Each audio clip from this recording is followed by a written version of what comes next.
what I've seen over and over again is the purpose in somebody's life is like, I want to go make as much money as humanly possible, right? That's what society tells us purpose is. And then you go and make a bunch of money and you're like, there's got to be more to life than this.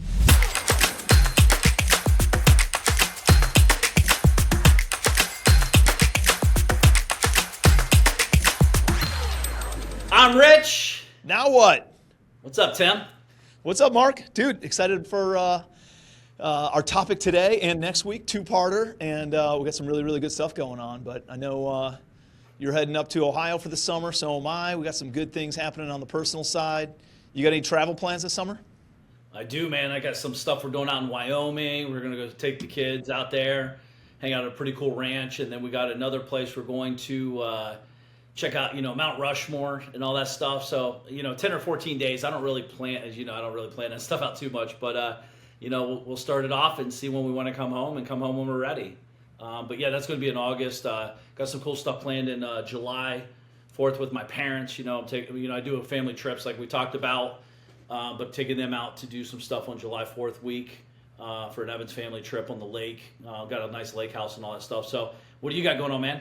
250th anniversary of the United States of America. Yeah, That's good. You're going to Italy for that? I'm going the week after. Yeah. No, we're doing 2 weeks in Italy. Starting out flying into Naples. My son's like all into Pompeii and all that stuff, so we're gonna go take tours of that. We have a boat that we're gonna take around over to Capri and check out, the Amalfi Coast a little bit, and then we're taking the train up to Rome, spending several days up in Rome, doing all the fun stuff. And Hudson's also into like the gladiators and the Roman Colosseum, and there's gonna be a lot of stuff that we're gonna do there. And then going up to Florence, doing some cooking classes, checking out Pisa. Even though I've been to Pisa, man, it's not great, but it's something to see, and the kids are all amped up about it. But Penelope's holding it up, Yeah, you got to do that. But Penelope's all, she's gone through like the whole Renaissance and was learning about all that in class this year, so she's excited for that. And then we're going to end in Venice, and we have a bunch of tours and boat ride stuff going on up there. So, yeah, man, jumping around a little bit, but that'll be fun. And we're going to do a little tour of Ohio too. Kate and I went to Miami University in Ohio, and so we're going to take the kids down there, hang out there for a day, and then we're going to go check out some of the. You ever seen like the ancient like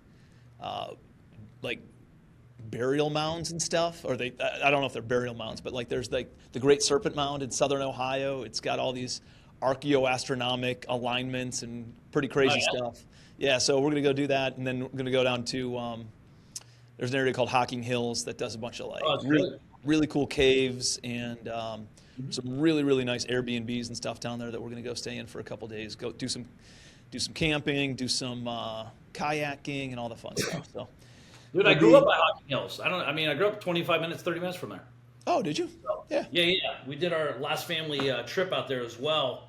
I took my family out there. We got an amazing Airbnb, huge. They have these cool properties, indoor pools, and all that stuff. And they do a really good job. There's a lot of really unique stuff there. It's kind of like, like Gatlinburg, Pigeon Forge. Like everybody's trying to outdo the next Airbnb or short-term rental over there, and so like it's got all the amenities. It's pretty cool. Yeah, they did a good job. Properties now go for $1 million out there. When 10 years ago, 15 years ago, max. You could buy that same exact parcel for like pennies. Like it was like not like, destination area. Dude, I'm excited. I think this is, I don't know about you, but I've got some multiple messages about our last shows we've been doing. The Bobby Castro show recently came out, and lots of people messaged me like, dude, that was amazing. Man, I thought I was behind the 8 ball. I heard a story. I feel like I'm ahead of the game. And that's what we want to do is we just want to bring in real conversations with real people that want to be rich, wealthy, healthy, and just live life to the fullest. So super transparent, fun conversations. And it's different than my other podcast show. And I know Tim George, it's like we're more teaching like a strategy about real estate or mindset or business only. This is really about like, I'm rich, now what, right? Like you have the money, you have the time, you have the energy, now what? So let's talk about some stuff I think a lot of people may have and may not, on the personal side. So let's talk about like 7 people that you have in your life or need in your life as you become rich and as you have all this cool stuff going on. And, we're so young and young kids and traveling and all this stuff. So love to start that off, man, and see. I know we got a list and kind of share that. 100%, man. Yeah, we'll do 7 of these important people on the personal side maybe this week, and then we'll do 7 on the business side next week. And as you and I know, they all overlap, right? They all come into both sides and are advisors on both sides. But these are critical people who have really helped me in my journey, helped you, I know, in your journey of as we grow, as we hit the next level. Like there's always another level of hurdles, obstacles to overcome, and having these people in your corner really, really helps in that capacity. Absolutely, man. Real quick, I want to share this. This just happened actually a couple days ago. This has nothing to do with the show, but I think everything to do about what we stand for as guys here. But let me pull this up. This guy randomly out like 8:28 in the morning. He's like, "Hey, your son is such a good kid, man." Like with clap signs or whatever. I was like, "That's pretty cool." Right? And I was thinking about this, like, how many interactions do we have with other people's kids? And we know some of them are terrors and some of them are really good kids. And this guy's a great guy. His kid's a little hyper. And I've had conversations with Mark because his buddies pick on him. And I'm like, yo, man, listen, just so you know, be nice. Be a good human at all times. You don't have to hang out with him. You don't hang out with him, that's cool too. But like, if you're with him, be the leader. Be nice. Talk to him. If the kids are messing with them, tell them to stop. And just be a good kid. And then this was like a month and a half ago. And supposedly they hung out, and the dad witnessed what happened, and he sent me a really cool message. So I thought that was pretty cool, man. I was thinking, like, you and I, like, dude, we have a lot of interactions with people's kids, obviously, you know. Like, no one would ever get mad, right? Because the only time we get a text or call is when our kids are being total shitheads, right? And hopefully we never get those calls, but it's coming. But it's cool. And I was thinking, like, how do we, like, we need to do more of that. You know, like just sending a cool message like, dude, your kid is like, I'm watching them from afar. They started a little whatever they're doing, and just, you know, supporting them and just saying, hey, you're doing a good job. What parent doesn't want to hear they're doing a good job? Well, dude, we talked a couple of weeks ago about the messages that we send to other people as we're thinking about them, complimenting them. I've been very cognizant of that, sent out a bunch of messages over the past couple of weeks, and it's now on my daily to-do. Is like just send a couple nice messages to folks. And now that you bring that up, dude, I would much rather get a compliment about my kid and how well behaved my kid is, because that is it's a compliment on my kid and it's a reflection on me as a parent, right? And so it's like a dual compliment as opposed to just like, you know, hey, here's what's great about you, right? You could be messing up your kid. It's which nobody said, but that's really, really cool, man. I like that. Oh, it's cool. And I take full credibility. I told Gina, I was like, this is all me, hon. You had nothing to do with this. Yeah, this is the Evan side for sure. He didn't text you. He texted me. Yeah. But that would be weird if he texted her too, I guess. But he's got her number now. That wouldn't be good. But no, in all seriousness, man, I thought it was a pretty cool. I don't think I've ever done that for the kid.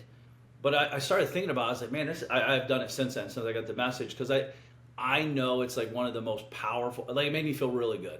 You know, I was like, because right, every parent that wants to be better doesn't feel like they're doing a good job, right? Yes, especially when you hear it from someone that you're not expecting it from, right? Like you might expect that from the tutor, you might expect that from the teacher, you might expect that from the tennis coach or whatever, right? Yeah. But you don't really expect it from just another parent, business owner, entrepreneur, somebody you respect who's a good person in the community. And they just witness the kids playing together and like, man, this kid's really, really good, right? Like, we've gotten a couple of those on Penelope and Hudson, and it's like, dude, it's such a good, warm, fuzzy feeling. Because as we talk about on the show, man, like a lot of people listening to this have figured out the money piece, right? And everybody obsesses over the money piece. And I think a big pivot for me was once I figured out the business side of things is like, how do I make sure I don't mess up my kids? How do I make sure that I raise good human beings who are respectful, right? Who are confident, who can pursue, and they're leaders, and they're honest, and like to be able to see that manifested, and things that we pray on every single night, and things that we talk about at the dinner table, and things that we experience and reflect on in real life with the kids, to see that then manifested when we're not around, and see somebody else who witnesses it and then sees that this is not normal, this is going above and beyond for this kid, and we should notify the parent, let them know in a positive manner that their kid's doing awesome things. That's like really, really fulfilling. No, it creates a standard, man. It's like, yeah, I saw your kid picking up trash. It's pretty cool. Like, they don't learn that by accident. That's a standard they're being taught. And not only that, like, I showed Mark the text, and dude, he lit up like a light bulb. I was like, see, they're watching. People are watching. People are watching, right? And truth is, everyone in every technology piece is watching, so you can't literally get away with nothing. But no, man, I think these are going to be 7 great things. Like you said, personal things in your personal life, 7 people you need in your life, and then also in your business life. And we'll talk about both of them separately. But I'm just excited for you guys to be here, because I do think this is going to be great, actionable, measurable pieces that you could look at. And some people will be like, oh, that's wasteful, or that costs too much money, or whatever you're saying. It is what it is. But we'll share the people that are in our lives. So, Tim, for me, I'll start off like, dude, number 1 by far, assistant. I've had an assistant pretty much my whole damn adult life. Probably when I was like 20-ish years old, maybe. In Ohio, small town. I just always was never good at paperwork. So I didn't have a personal assistant. I had a personal assistant, but for business stuff. And then as I've evolved, like right now, as I'm talking to you, my assistant's at my house in Ohio, meeting the guy for the ponds, and, orchestrating all these moving parts, because, the next 15 days or 20 days prior to arrival, there's a lot of stuff that has to get done. I don't have to think about it. We have a manual. Here's what happens on entry. Here's what happens on exit. Here's, so it's all orchestrated, and we have the vendors, and it just flows, right? As opposed to me or my wife doing it. Yes, we could do it. Yes, I have done it. But why?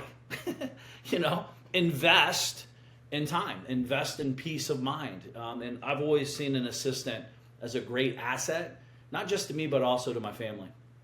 Have you ever considered virtual assistants versus in-person assistants? I know your assistants have always been in person, I think, right? I've had virtual as well, but more on the business side.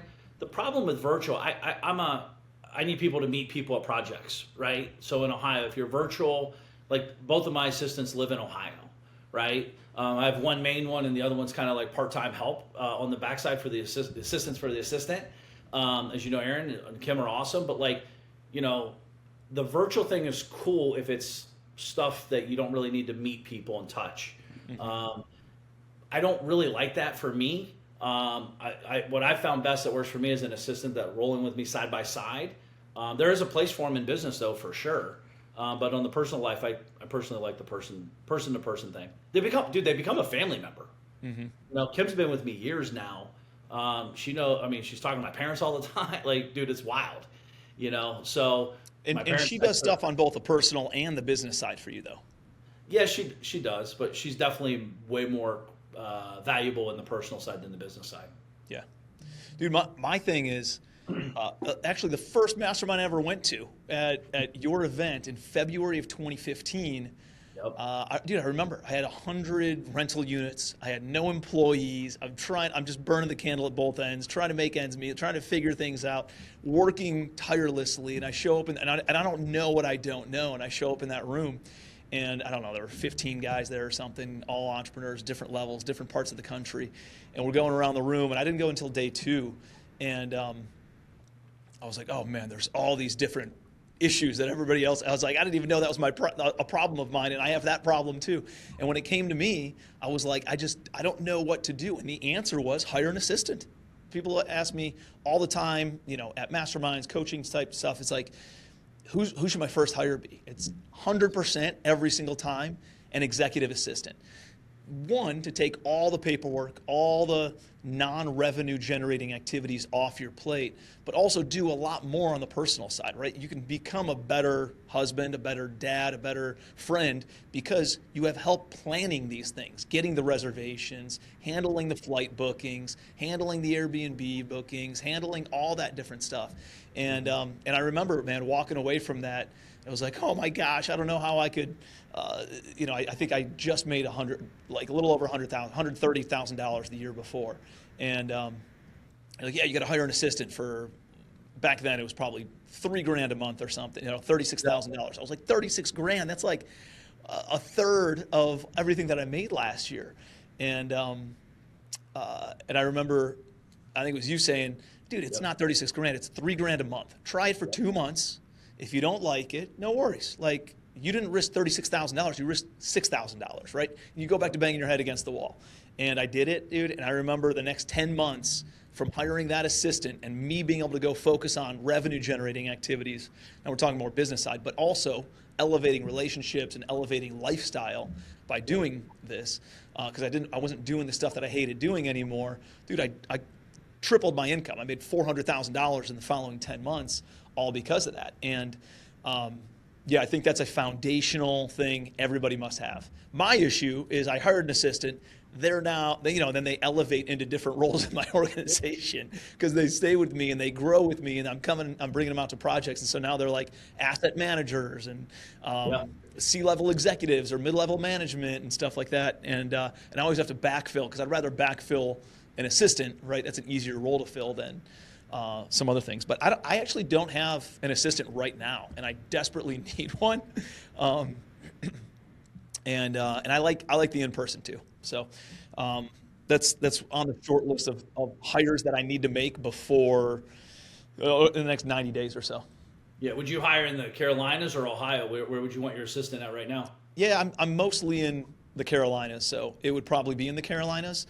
We're down there 10 months of the year, and that's where like my Ohio house doesn't get riddled with salty sea air and rust and like all the sand and all the stuff that like our beach house does. And so I need a lot more on the personal side, I would think, down there, and running around, running errands, doing all that stuff. Like, we have all the cleaners and landscapers and nannies and that stuff. Just need to expand on that a little bit more. Yeah, but you still got to coordinate all this stuff, right? I think that's the biggest thing is like, and you got to close the gaps. Like right now we're working on, again, when we move houses or whatever, because I like to move a lot, is Kim will fly to Florida, for example. If I'm moving from here, she'll pack up the house. She'll coordinate with contractors at the new house, and then she'll coordinate with movers and move in. And literally, like, I come back and I'm in a new house and I didn't move. Everyone's like, dude, you don't hate moving? Well, I don't mind it. I don't do anything. I just pay the bills. Mm-hmm. And everyone, buy back your time with Dan Martell and all that stuff is cool and all that stuff. But I think a lot of times, you got to have the right brain power to do his stuff is very like structured, intense, and give them this and do all this shit. And it's cool. It makes you feel really cool and you're like really protected. It's never worked out for me that structured ever. Because you got to remember, hiring people is the easy part. And then as you work with them, if you don't work the way you hired them, you will lose them because it was a false narrative coming into the relationship. By the way, this goes for any relationship, not just hiring an assistant. And then so it's like if my management structure is not like that, like, dude, I'm not talking to Kim daily. All I ask Kim to do is send me a daily update report. That's all I want to see. At the end of the day, send me a report. Because again, the last thing I want, and this has happened before, is like, well, Mark, I've been waiting for you for 2 weeks for this. It's like, why didn't you text me? Why didn't you call me? Why didn't you tell me? Why didn't you email? Like, as opposed to just every day, send me a report. Whenever you're done at the end of the day, I wake up in the middle of the night or in the morning, whenever I'm checking my emails, I can reply and we move on, right? Mm-hmm. Like, hey, Mark, I'm waiting on this. And by the way, that thing might sit on there for 3 days, 4 days, 5 days, 3 weeks because it's not an important response, right? That doesn't mean she doesn't keep it on there. It just keeps it in front of me. Right? But that's how I communicate. I'm not closing gaps maybe as fast as I should on certain things. And it's because, maybe she's only isolated in one environment, not the full ecosystem, what I'm dealing with. Because if this decision I have to wait for 3 other people to reply back to me maybe. So I think hire people with the understanding, like, here's what I expect, here's what I like, here's how I manage. Again, if you can't hire an assistant and teach them what you do, I don't know how you can hire anybody else because it literally is your life that you're handing off. So you're like, what needs done, right? I don't have my assistants do my emails. I do that myself. Like, there's certain things I like to do and I want to do. I don't have to. I want to, right? So I think some of these books and some of these courses or some of these manuals, literally it's like you do nothing all day and you make all this money. Well, I know they're not making more than me and I know they're frustrated more than me. Like, I don't understand the thought process to some of that unless you're massively over automated and you enjoy that. Cool, do it. There's no right or wrong. There's a wrong. Don't do it. It's the wrong way. But you got to hire an assistant. I've tried the part-time thing, Tim. It doesn't really work. just go full time. Just pay someone 4, 5, 6 grand a month, 7, whatever it is in your market. And, but like, are they going to go get you laundry? Are they going to coordinate with this? Are they willing to do paperwork, order flowers, like do things for you? And if not, like just set that stage up front and they either do it or they don't. You know what I mean? Yeah, I mean, one of the tactical things that I did in order to figure out the roles, responsibilities of my assistant early on was, I just cataloged my time, right? And I literally every 15 minutes from the time I woke up at 6 o'clock in the morning, every 15 minutes I wrote down for 5 days on a normal business operational week, a normal week of my life, not when I'm traveling, not when I'm on vacation, not when I'm speaking, like just regular week in the life. Every 15 minutes, woke up, had breakfast, washed my face, scrolled on social media, took the dog for a walk, got a workout in, scrolled on social media again, got cleaned up, went to the office, drove for 30 minutes, like whatever it was, I cataloged it every 15 minutes. And then I went back after a week and I did essentially 2 things. I put either a $ or a 0 because it was revenue generating or not. I think as a CEO and as somebody who's operating your business, you should be focused on those revenue generating activities. And so the things had a 0 or you could do like a certain dollar amount, under $100 an hour or under $1,000 an hour, depending on where you're at, of things that you can hand off because your time is better spent doing some other things. And then the other thing that I did was, I just put a smiley face or a frowny face. Do I like doing this or do I not like doing this? And I want to do the things that I like doing. And the things that had frowny faces and the things that had zeros were all the roles and responsibilities and essentially a job description for my executive assistant. And it was both personal and business stuff. And, and I set the tone, set the expectation of like, hey, my business is hiring you, but there's going to be personal stuff that I'm going to have you doing and things too. And that's okay. But I think setting that expectation, some people get like hesitant on having people handle their personal stuff too, but as long as the expectation is set, it's fine. They just don't know how to hand off. Here's I did that whole 15-minute thing. I was proud of myself. I got to 45 minutes and then I stopped. What I do, and this is a very easy way too, everyone's different, but what I do is throughout the day, I have my notes open, and if I get frustrated, I write down. Don't want to take that call. They're waiting on me. I got to get those bricks done at the house. I got to I'm making notes, right? And then these are the things I need to get off my plate. I'm not even addressing them. I'm just writing my frustration down, right? Oh, the bank called me and said there's a check waiting up, blah, blah, blah, blah, blah. Oh, well, I'm not going to the bank in Ohio. I'm in Florida. Like, why would I do that? So I write it down. Cool. And then at the end of the day, Kim sends me a report. And in the morning, I write these things down. I need help here. I need help here. I need you to meet that. Like, blah, blah, blah, blah. So it's like everyone's different here. And like I said, some people will like hand over. By the way, Kim's she knows codes of everything, right? So she would be able to, go to the house, get in the house door, whatever. So she's able to help me, facilitate things that I can't, I physically can't do there because I'm not there. I don't mind meeting a landscape guy if I'm at the house. It's no big deal, whatever. But like you said, time, and again, it depends on where you're at in the rich cycle as well, right? Like if you really have time freedom, which I feel like I do, and I know you, sometimes we don't though, right? We're busy. It's all cycles. So yeah, it's cyclical. Yeah, it's cyclical. So there's a lot. And you ever doing stuff like car registrations, insurance, like that, all that kind of stuff, right? Well, I have her, and then also, like I said, another person that helps behind the scenes on all that stuff. Kim's really good at blocking and tackling. That's where Kim shines. If I ask Kim to sit down and do something like on documentation, she'll do it and she can do it, but that's not where she shines. You know what I mean? Like sitting there and being timely and making sure things are dude, she wants to run around. She's got ants in her pants, if you will. Just Kim very well. So Kim's Kim. And you just got to know the rules of engagement and understand the game. So, but again, she's been with me might be 7, 8, 10 years. I don't even know, 7 to 10 years. And so she should be very acclimated to my environment, how I work. Dude, her and I get in screaming matches.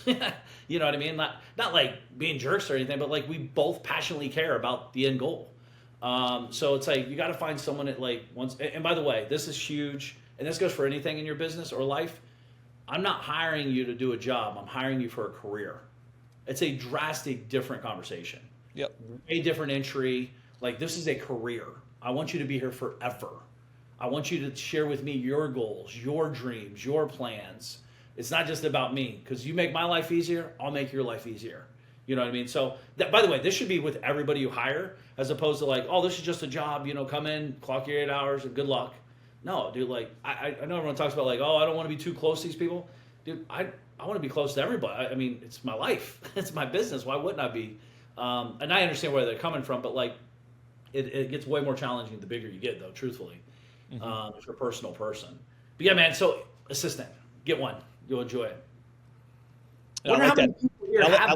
I like how you track it on a daily basis, right? Like, it's just, hey, send me a download of what happened today. What did you get done? What are you working on over the course of the next 7 days, maybe 30 days? And what do you need from me? Like, what are action items needed from me? And just every day, it keeps you organized, keeps them organized, and make sure that you see things happening when you're not there watching things happen, and ensuring that the needle's moving forward. So that's great, man. If you're a micromanager of time, you're going to go nuts with that model. Like, I'm not micromanaging her time. She's at the salon at 2 o'clock on a Tuesday. I don't care. Yeah. As long as things are getting done. This is where I see a lot of people fail, is they're so custom. Like, you work from 8 to 4. It's like, just get shit done. I don't care if it's 1 minute or 100 hours. I genuinely don't care. What I do care about is, if we got a lot of stuff going on in your MIA, now we have a problem. Right? And you didn't communicate that prior and or during. Like, yo, I'm going to be out of pocket for the next 3 hours, just giving you a heads up. I'm cool with that. Now I know. Now I'm not sending stuff into the abyss and not know, like, now, because, right, we all think the worst. Is she hurt? Is she dead? Is she quit? Blah, blah, blah, blah, blah, blah, blah. So you go in full figure out mode, like, we got to get this figured out, as opposed to just communicate. But all this stuff, like you said, comes down to communication. And it allows me to adjust in how she thinks, right? So I'm not looking to micromanage you. I'm looking to get a glimpse into your day, so I can adjust accordingly with what I got going on, because my life something might happen today that I need help with, and I want to be respectful on both sides. So it works out pretty well for me. Love it, dude. What's the next one? Dude, private doctors. You're rich now. Get a private doctor. I think I pay Dr. D $5,000 a year. Obviously, I have her on call whenever. She's a private doctor, and instead of like getting stuck in an ecosystem and getting stuck, like, I shoot her a message on Spruce, a HIPAA compliant app, or I call her directly, and I get answers. No matter where I'm at in the world, right? By the way, hey, I have this weird thing on my tongue. Hey, I have this weird thing on my eye. Hey, I have this, my arms hurt. Like, and she can address it via virtual telehealth style, or I can go in her office here in Boca Raton if I'm in town. But I can say, and by the way, when I go in there, like, it's not a rush, dude. I'm in there for 30 minutes or an hour and a half. It doesn't matter. Right, I'm on her, like, she's on my time. How do you find a health professional like that? Well, I think it's always like anything. Great people talk about great people. So find people that are healthy, and talk to them about private doctors. Obviously, you could Google, I guess, and go interview some if you want. A lot of my buddies use this individual, and I met her. It's kind of like an interview process. Like, this lady's going to know a lot about your life, private stuff. So, sit down with her, have a conversation, see if it aligns with what your beliefs are. She's very peptide heavy. I am too. She's very, she understands hormone, like, she understands like stuff that I believe in. So it was a great alignment, as well as my buddies do too, right? So it's like they kind of pre-qualified her for me.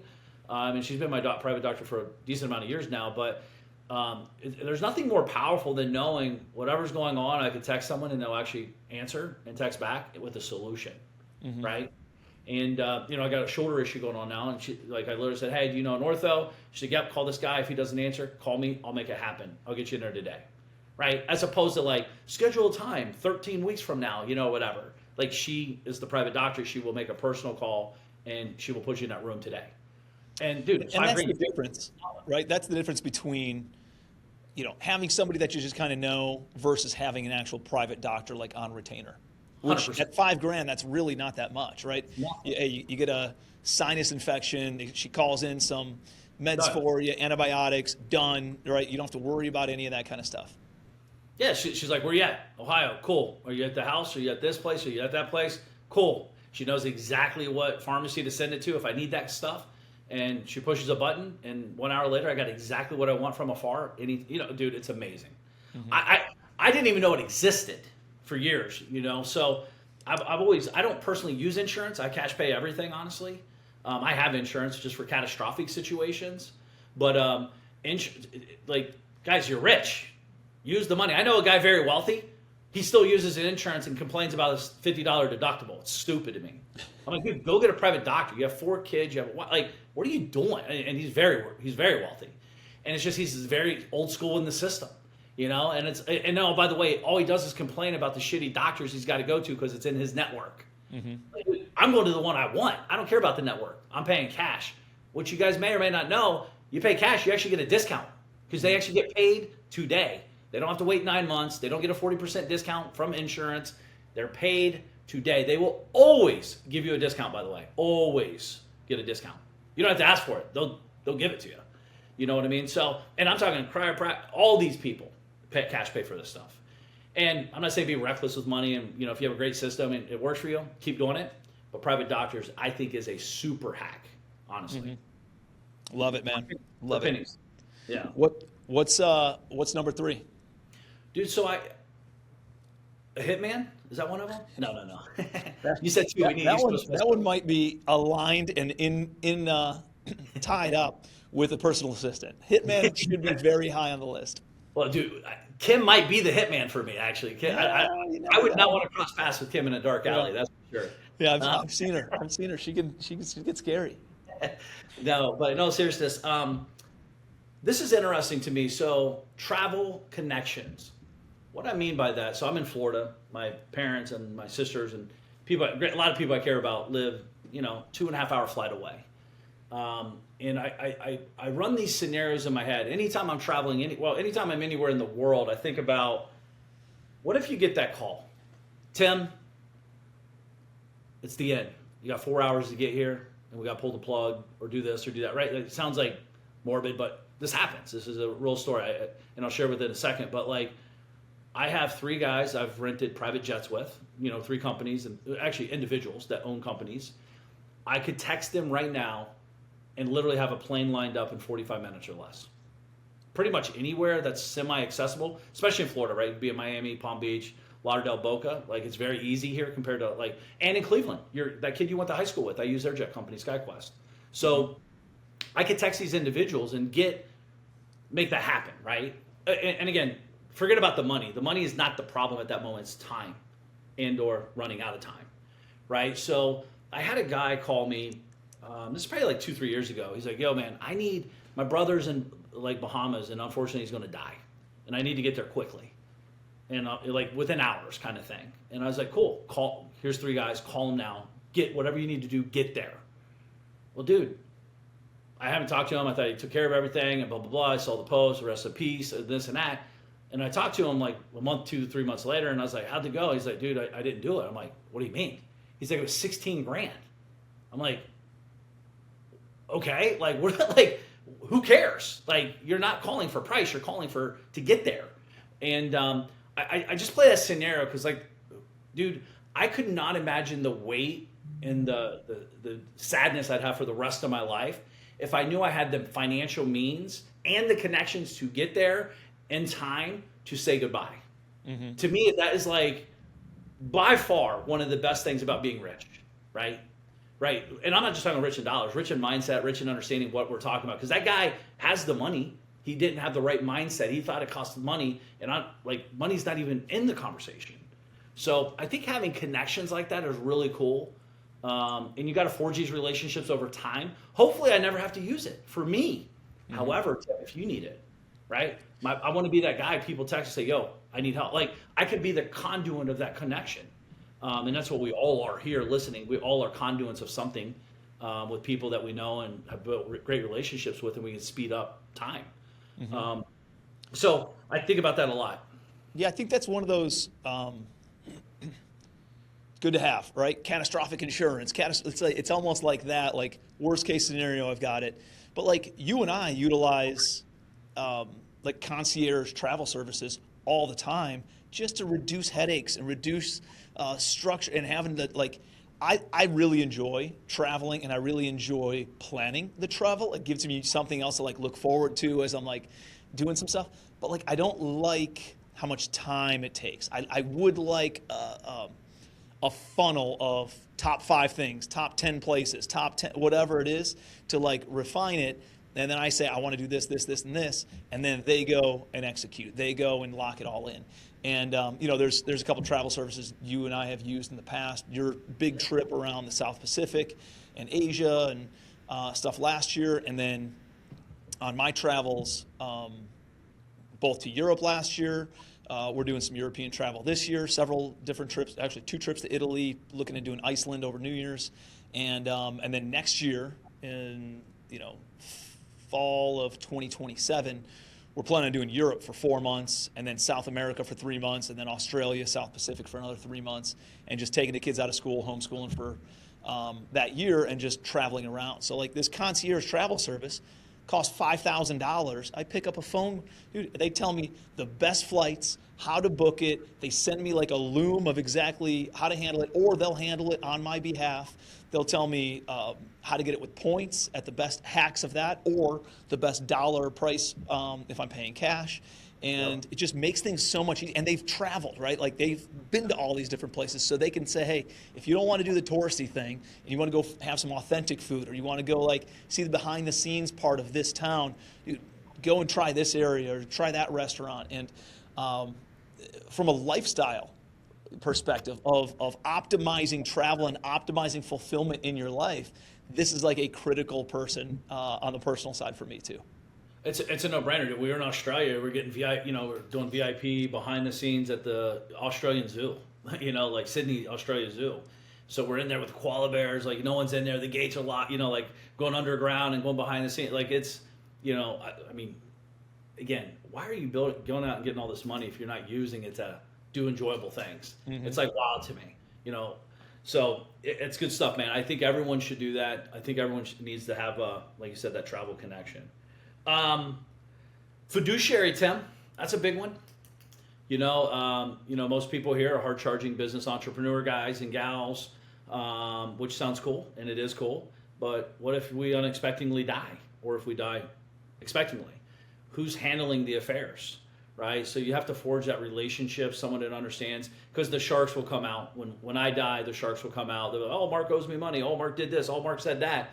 And I don't even know who these people are, nor would my wife's grieving, my kids are grieving, and they don't know what's going on, and they're just, maybe they feel like they have to or forced to or whatever, and it just goes sideways. So, right, like it's not good. So having that fiduciary buffers that. They become the gatekeeper, if you will, to the situation, and ideally in congruence with the controller on the business side and personal side as well. They kind of overlap, but like they're working in tandem to conversate, contract, unwind business deals, or wind down, whatever they need to do correctly, depending on what kind of entity it is. If it's real estate, like there's a lot of variables. Make sure the insurance pays off. Make sure this pays. Like, dude, it's a lot. It's a lot of moving parts.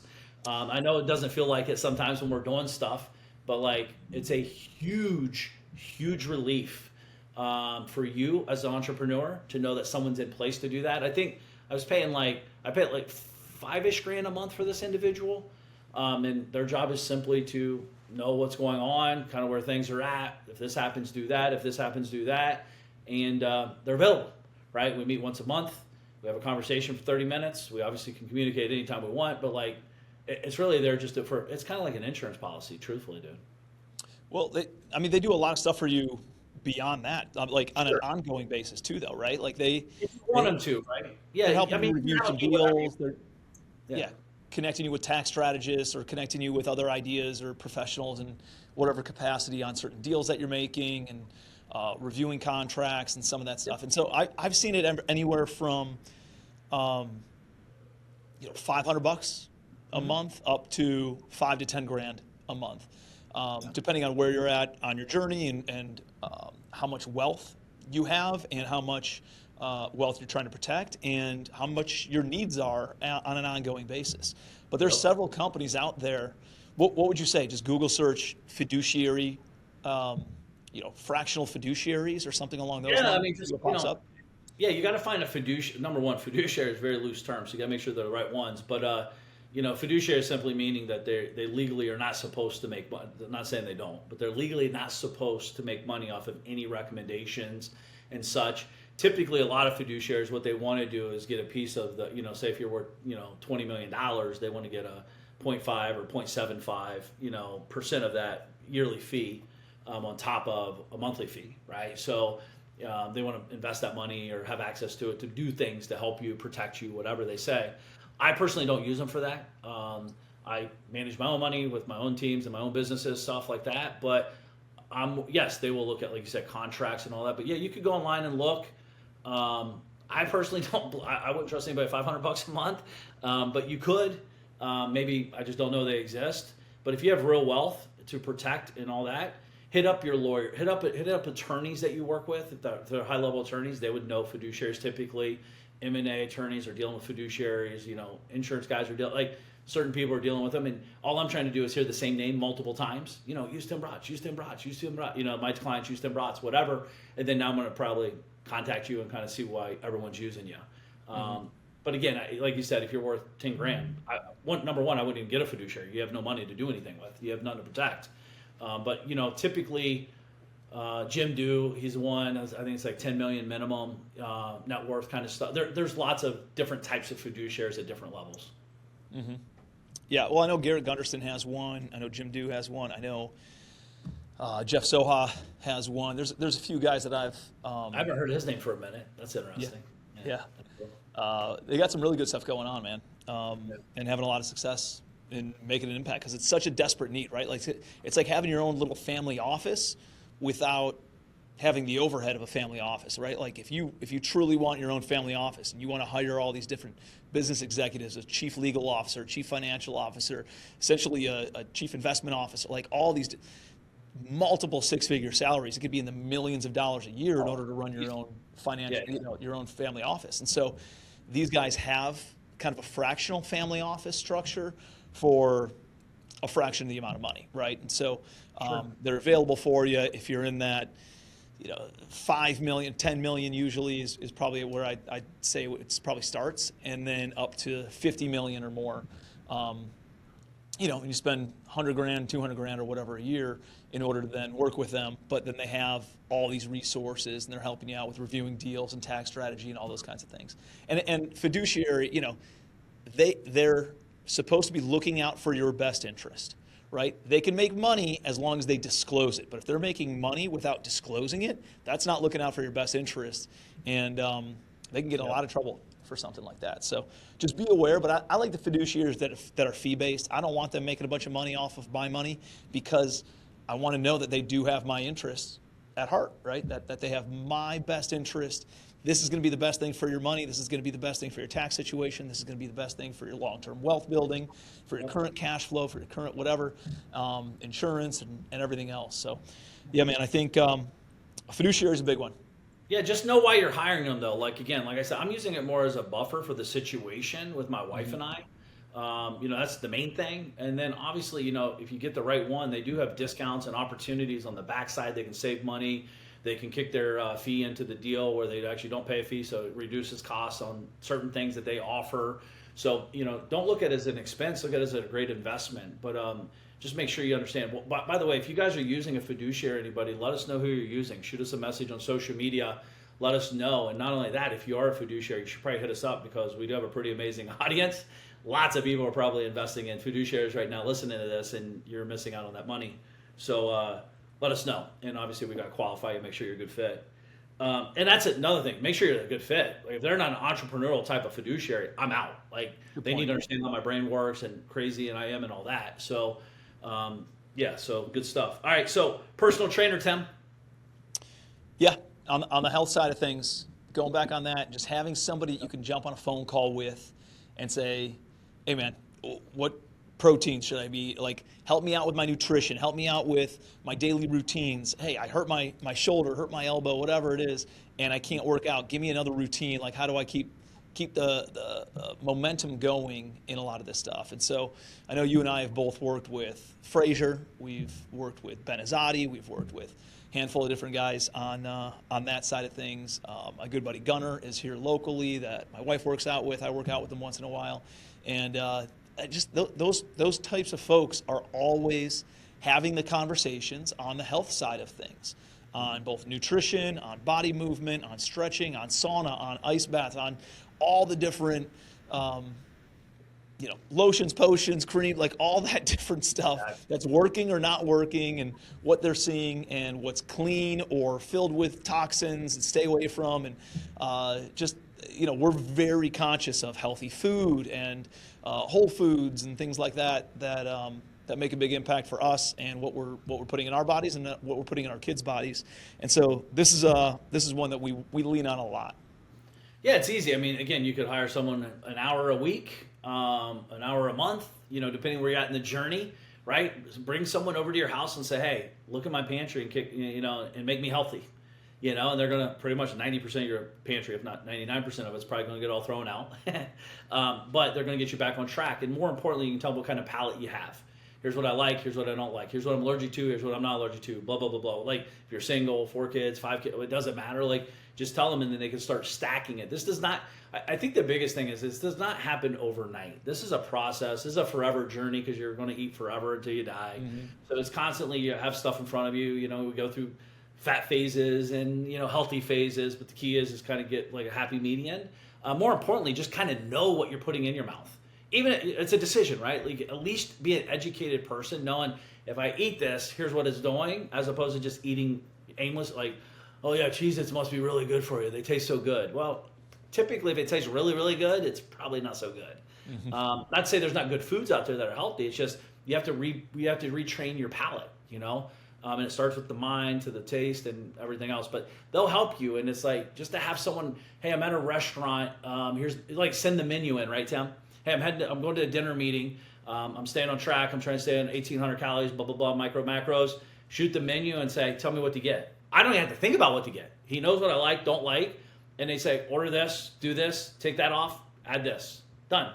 So I pull out my phone. What would you like? I'm not even looking at the menu. I'm looking at my phone. And I tell them, right? So, again, take these decisions off your plate. This is why you're rich. Keep going. So we can talk about spiritual and then go to the charitable.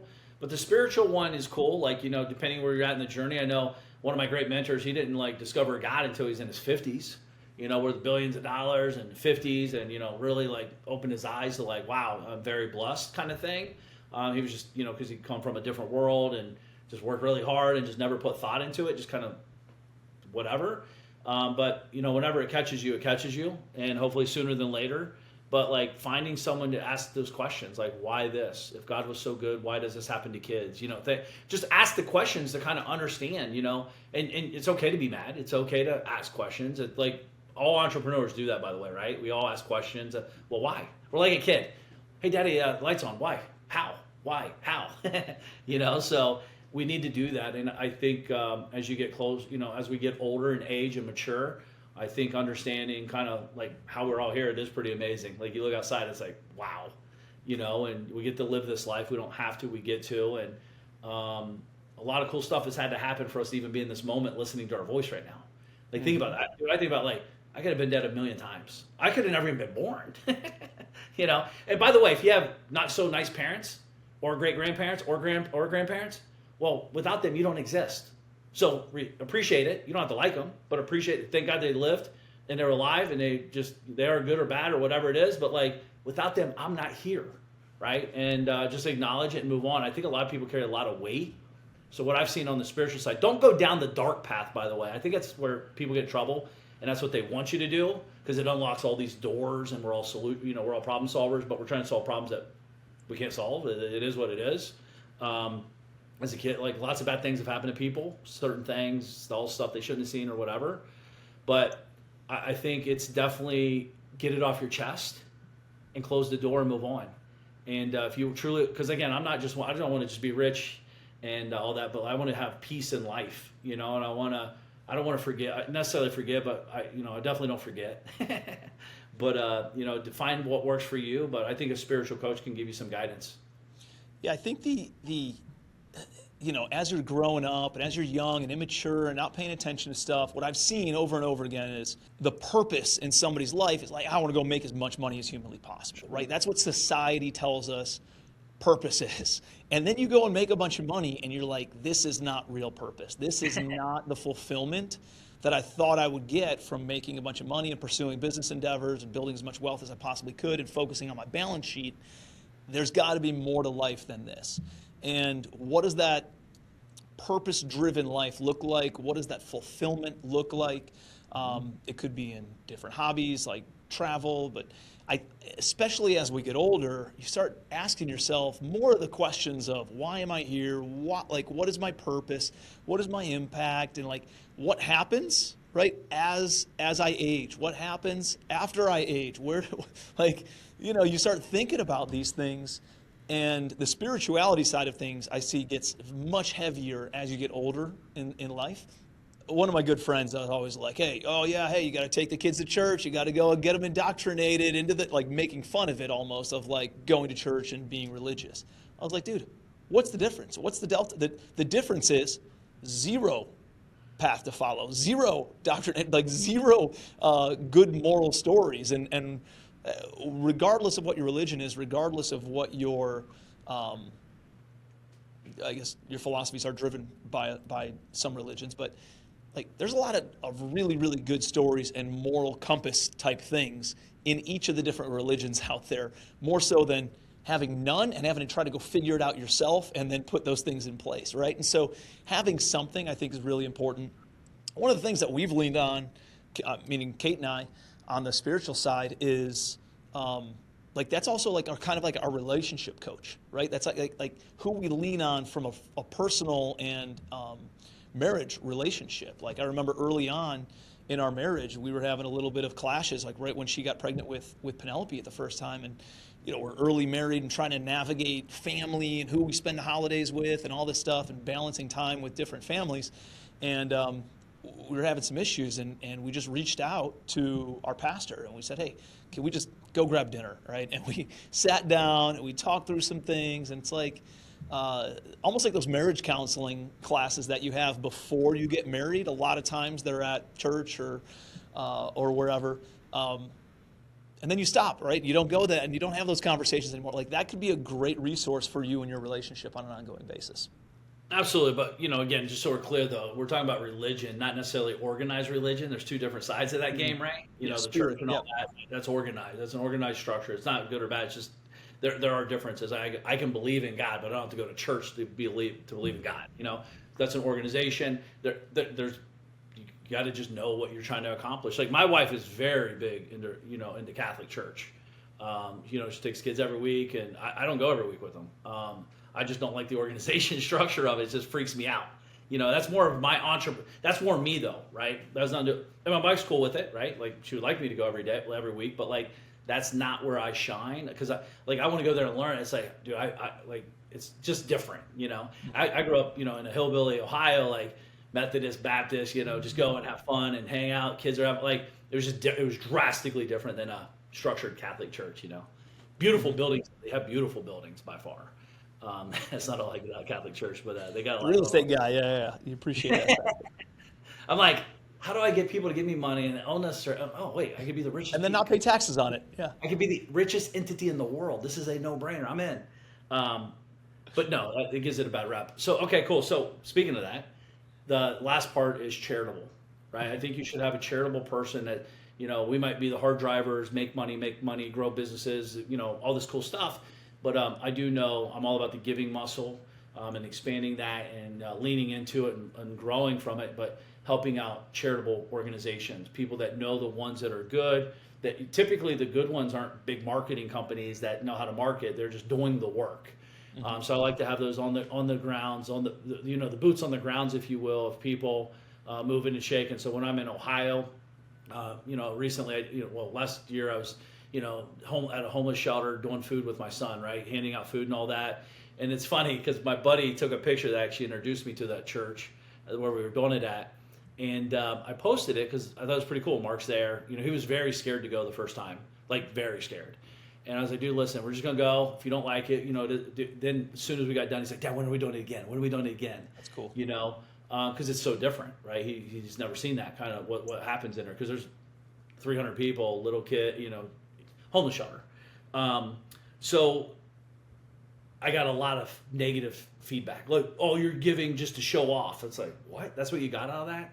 As opposed to like, it's a special moment with my son where he's actually growing and learning to give back, right? So it's always a reflection of what other people think. When I say it, that's them reflecting. That's them. That's their deflection because they're not willing to do that or go above and beyond.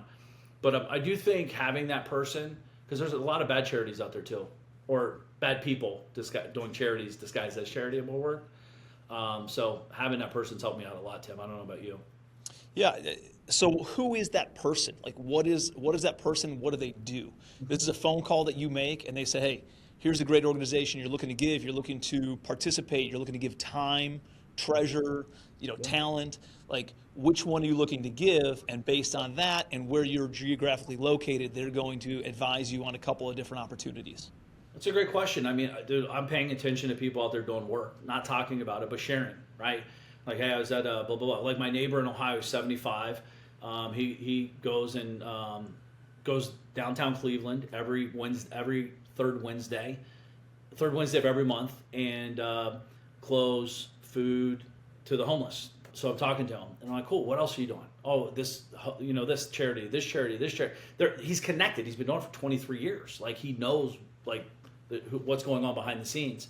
And, he does a bocce event every, once a month when we're in town. And so we give some money to charity. Like, I want to help people in the field doing it, not talking about it, not trying to raise money, but genuinely want to support them. And the biggest gift I've had in charitable is not necessarily giving money, but finding good people. Like, Tim, you've been at the birthday charity events and stuff like that. Dude, we've raised millions of dollars and brought to light great organizations. Mm-hmm. And so it's like, if I'm talking to someone, I did this in Cleveland a while ago. I was talking with this lady, and she's telling me what she's doing, and it's really a cool thing what she does for the cancer patients and their parents. And because we forget, like, not everyone lives in Cleveland, Ohio, and they're coming to Cleveland Clinic to have these amazing treatments. So they'll fly in from all over the world, but they have no place to live, and they ain't got the money to do it, so they house them. Anyways, I was sharing with her, here's what I would do, here's how I would do it, here's why I would do this, and I'm able to give her, like, what I know works, and as a donor, as well as a person that wants to give back, right? So it's kind of a cool. It's not just money; it could be our time and truthfully, our insights of what we know, our expertise. And she's raised a lot more money through that conversation, which is cool. But just be aware, like, this has taken many, many, many years. You could call your local church, right? Mm-hmm. Your local churches are doing all kinds of stuff. Do you have time? Do you know people have time? Do you have money? Where are you best fit? Maybe you do all of the above. I've sponsored many meals and dollars, and then I've also sponsored some time. I've actually done less time than money. I usually give money, but I prefer to give time now because I want to see where the work the money's going. I'll do both, but I want to be a part of it. I don't want to just give and just forget. I want to give and feel, not just for me too, for my kids. They need to be a part of that journey with me at this. 10 and 7, they need to understand how lucky we are. It's fascinating because, to your point, like, there's a big organization that helps veterans allegedly that's really, really good at marketing. And I read a statistic that less than 2% of all the money that they bring in actually goes to veterans. And 98% of all the money that they bring in goes to marketing dollars and big salaries for the executive team. And that's one of those things where it's like, dude, they're tearing at your heart, tugging at your heartstrings, and you want to give, and people think they're making an impact and doing good things, but it's not actually going to what we're contributing it for.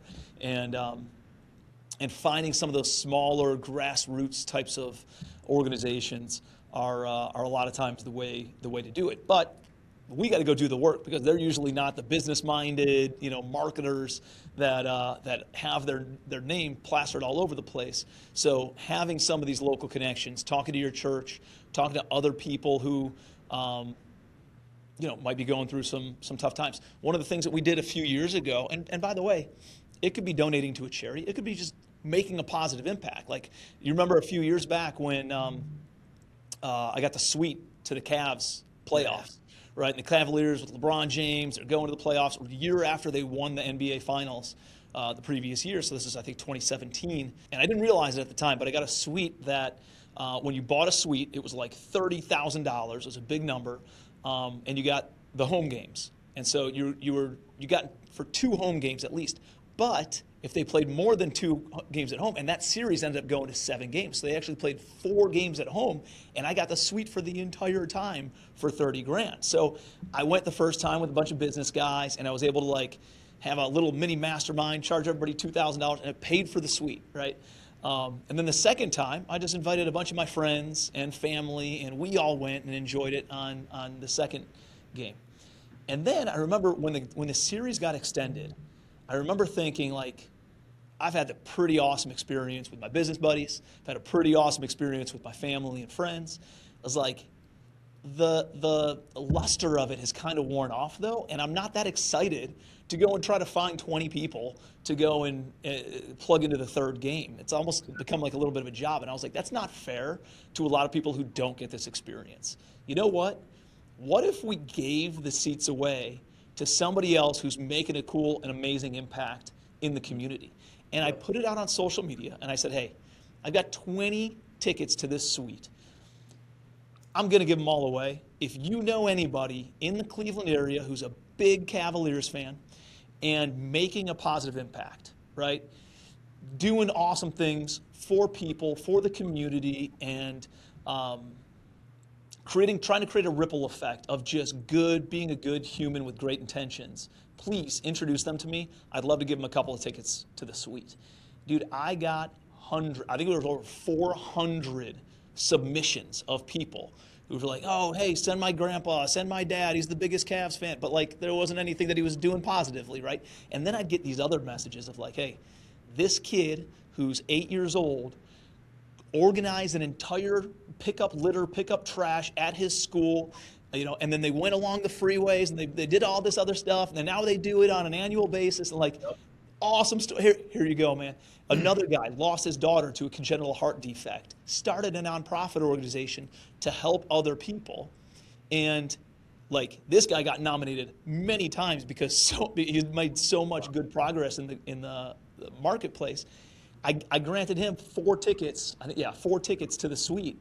He ends up giving them away to somebody else. Is that good of a guy to other kids who his organization was already helping, and local teacher who had cancer and also getting her PhD while she has cancer and going through chemo and impacting the community on the educational side of things, like stuff like that. That's like, you're actually seeing the impact that's made, and relationships that I've now had for almost a decade of these people who continuously make more and more progress in the marketplace and in the Cleveland area, even though they don't have a big business, even though they don't have this big presence.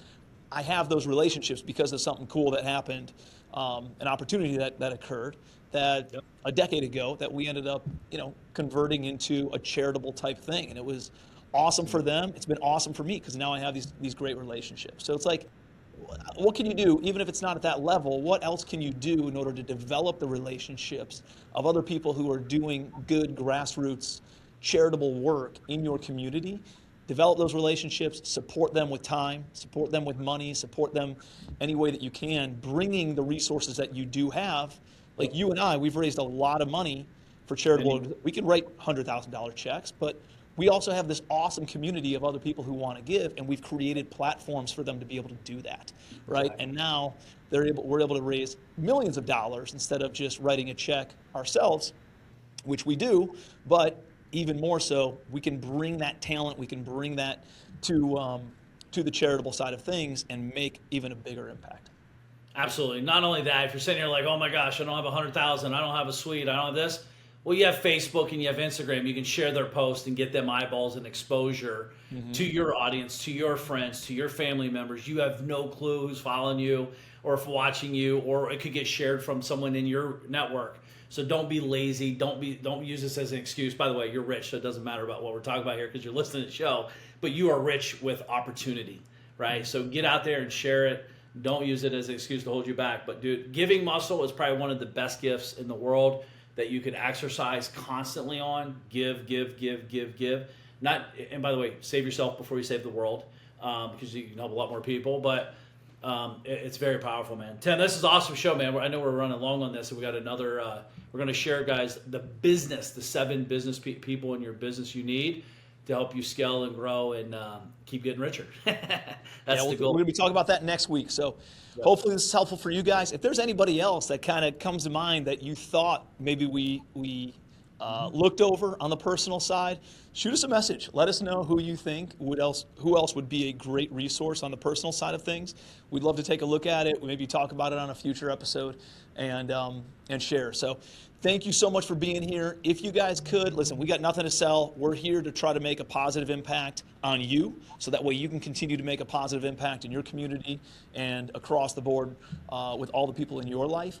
All we ask is that you share the show, give us a like. If you could, share some comments and share it with somebody who might get some good impact and good positivity out of something that we're saying. We'd hugely appreciate it. So we are here every week on I'm Rich. Now what? Appreciate you guys. Thanks, Tim. Thanks, guys.